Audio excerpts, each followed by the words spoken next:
Hello learners, मैं चित्र कुमारी स्वागत करती हूँ आप सभी का आपके अपने यूट्यूब चैनल एजुकेशनल उड़ान पे। आज शुरू होने जा रही है एक नई शुरुआत आपके अपने सपनों की उड़ान। आज का हमारा टॉपिक है राजनीति क्या है। तो राजनीति जैसे व्यापक शब्द किसी एक सिद्धांत के अंतर्गत नहीं आते।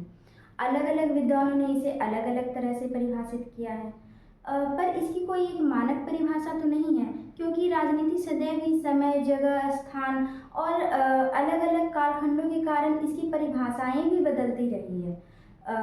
फिर भी यहाँ मैंने दो तरह का परिभाषा लिख दिया है। आप लोगों को जो अच्छा लगे मैं इसे एक्सप्लेन करना चाहूँगी।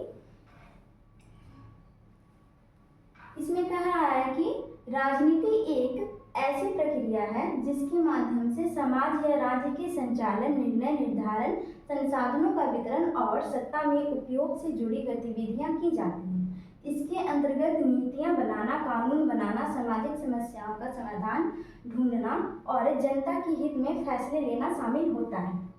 तो राजनीति एक ऐसी प्रक्रिया है जिसके माध्यम से समाज या राज्य के संचालन, मीन्स किसी राज्य को हम कैसे चला सकते हैं, है ना, और संसाधनों का वितरण, मीन्स कि किसी राज्य में खनिज है या क्या है, उसको हम किस तरह से डिस्ट्रीब्यूट करेंगे कि वो आने वाली पीढ़ियों को भी काम आए और हमारी भी पीढ़ियों को काम आए। बहुत तरह से उपयोग हो सकती हैं।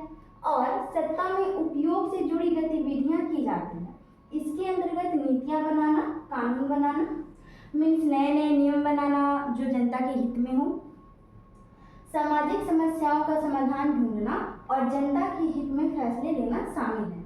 इसे याद रखिएगा, जनता के हित में फैसले मतलब वैसे फैसले जो हमारे लिए लाभदायक हो, ऐसे फैसले नहीं जिससे कि कोई आपत्तिजनक कार्य हो, वैसे नहीं। और दूसरा है राजनीति एक सर्वोच्च विज्ञान है जिसमें समय, राज्य, नैतिकता इत्यादि का सामूहिक अध्ययन होता है। अभी मैंने बताया था ना कि समय, राजनीति की परिभाषा जो है समय के साथ बदलते रहती है। पहले कुछ और थी, अभी कुछ और है। ऐसा नहीं है कि बहुत ज़्यादा बदलाव, लेकिन फिर भी एक समय के अकॉर्डिंग जो ये बदलती रहती है। राज्य, नैतिकता इत्यादि का सामूहिक अध्ययन होता है जिसमें हम समय के बारे में भी पढ़ते हैं, राज्य की क्रियान्वित के बारे में पढ़ते हैं, नैतिकता के बारे में पढ़ते हैं। नैतिकता मीन्स क्या सही है, क्या गलत है, क्या होना चाहिए, नहीं होना चाहिए, गलत है तो कैसे गलत है, इत्यादि का सामूहिक अध्ययन होता है। मानव भले ही सक्रिय रूप से राजनीतिक कार्यों में भाग ले या ना ले, पर वह राजनीतिक प्रभाव से वंचित नहीं रह सकता। ये लाइन बहुत ही अच्छी है, इसे फिर से समझिए। मानव भले ही सक्रिय रूप से राजनीतिक कार्यों में भाग ले या ना ले, पर वो राजनीतिक प्रभावों से वंचित नहीं रह सकता। बताइए कैसे?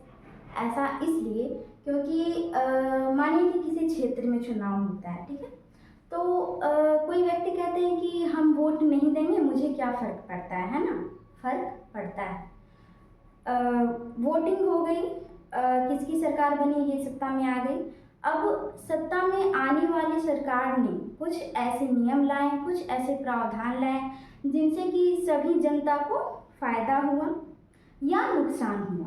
तो फ़ायदा हुआ तो उस क्षेत्र में रहने वाले सभी जनता को हुआ, और नुकसान हुआ तो उस क्षेत्र में रहने वाले सभी जनता को हुआ। मीन्स उस जनता को भी जिसने ये कहा था कि मैं वोट नहीं दूंगा, कहा था ना, तो मैंने अभी क्या कहा कि भले ही मानव सक्रिय, यहाँ सक्रिय का मतलब यही है कि वो वोट दे ना दे या ये कहे मुझे क्या मतलब, है ना, तो सक्रिय रूप से राजनीतिक कार्यों में भाग ले या ना ले, पर वो उसके प्रभावों से वंचित नहीं रह सकता। घाटा हो या नुकसान, ये दोनों को सहना पड़ेगा। समझ रहे हैं ना आप लोग? तो मैंने बताया कि मनुष्य चाहे कुछ भी कर ले, वो अपने आप को समाज से अलग नहीं रख सकता है। उसी संदर्भ में महान राजनीतिज्ञ अरस्तु ने ये कहा था कि मनुष्य एक सामाजिक प्राणी है।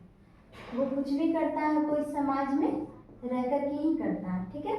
और राजनीति कानूनी तौर पर यह तय करती है कि हमें क्या करना चाहिए और क्या नहीं करना चाहिए। ये भी अरस्तु का ही कोट है। राजनीति शक्ति के लिए संघर्ष है, इसका मूलाधार शक्ति की प्राप्ति है। राजनीति का मूलाधार क्या है? शक्ति की प्राप्ति। जैसे कि प्रथम विश्व युद्ध, इसमें साम्राज्य की शक्ति, इसमें लोग साम्राज्य अपनाना चाह रहे थे, ठीक है। और द्वितीय विश्व युद्ध, इसमें लोग क्या करना चाह रहे थे, इसमें चाह रहे थे कि मेरा क्षेत्र का विस्तार।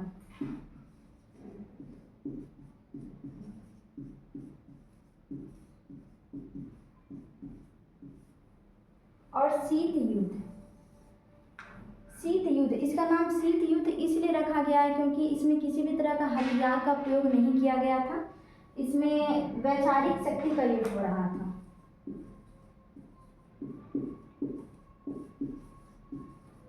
वैचारिक शक्ति। और इस शीत युद्ध में पूरा विश्व जो है दो गुट में बट गया था, ठीक है। एक था अमेरिका और दूसरा यूएसएसआर। अमेरिका जो था वो पूंजीवादी थी, ठीक है। और यूएसएसआर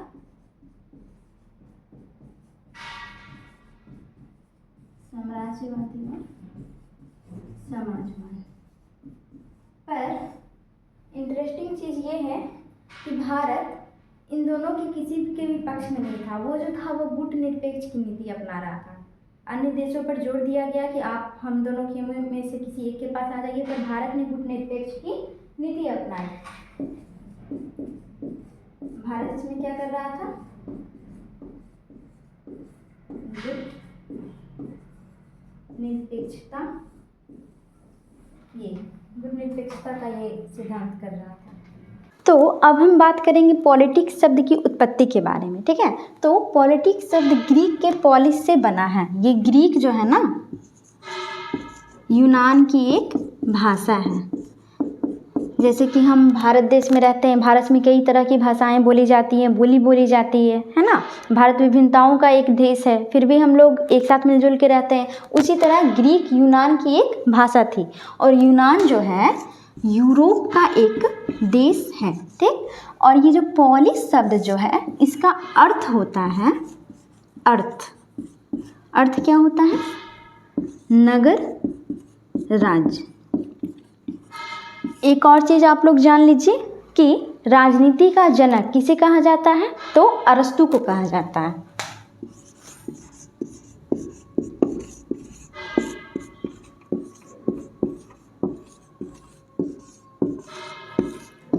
राजनीति का जनक। ये क्वेश्चंस कई बार एग्जाम में भी आ चुके हैं, आप लोग इसे नोट डाउन कर लीजिएगा। अरस्तु ने एक पुस्तक लिखी थी। किसने लिखी थी? अरस्तु ने। पॉलिटिक्स नामक।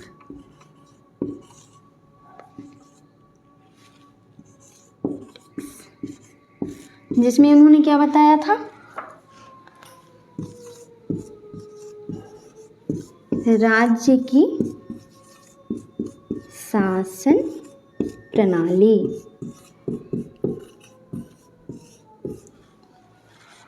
तो आज के लिए इतना ही। आशा करती हूँ आप सभी को मेरी क्लास पसंद आई होंगी। मेरे साथ बने रहने के लिए धन्यवाद। वीडियो पसंद आई हो तो लाइक, कमेंट और सब्सक्राइब करना ना भूलें। अपने दोस्तों के साथ शेयर करें।